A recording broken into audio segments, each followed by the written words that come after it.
கையல் சீரியல்ல இன்னைக்கான எபிசோட்ல கையல் எழில் கிட்ட நான் இல்லைனாலும் உன்னால வாழ முடியும்னு சொன்னதும் எழில் அது முடியாது பாக்குறியான்னு சொல்லி மாடியில இருந்து குதிக்க ட்ரை பண்ணாரு.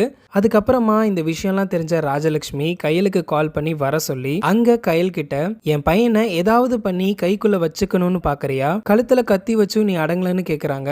இதை கேட்டு கையல் கோவமாகறாங்க. அது மட்டும் இல்லாம போட்டோ ஷூட்ல எதுக்காக தீபிகாவை கை நீட்டி அடிச்ச இந்த திமிரெல்லாம் எங்க இருந்து வந்துச்சுன்னு கேக்குறாங்க. அதுக்கு கையல் எந்த ஒரு பதிலுமே சொல்லாம இருந்தாங்க. எழில் தீபிகாவோட வருங்கால ஹஸ்பண்ட். அவ எழில் கிட்ட க்ளோஸா பழகிறதுல உனக்கு என்ன பிரச்சனை, தேவையில்லாம இந்த விஷயத்துல எல்லாம் தலையிடாதன்னு சொல்றாங்க.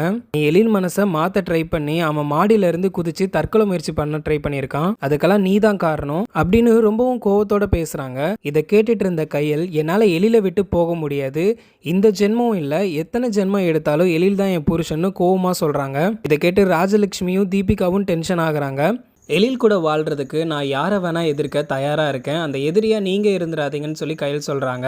இதை பார்த்து இன்னுமே டென்ஷன் ஆகுறாங்க ராஜலட்சுமி. அதே சமயம் ராஜலட்சுமி வீட்டுல கையலோட அண்ணன் கல்யாண பத்திரிக்கை கொடுக்கறதுக்காக போயிருக்காரு. அந்த இடத்துல கையலோட அண்ணனை ரொம்பவும் அசிங்கப்படுத்தியிருக்காங்க. இதை பத்தி நீங்க என்ன நினைக்கிறீங்க அப்படிங்கறத கமெண்ட் பாக்ஸ்ல கமெண்ட் பண்ணுங்க.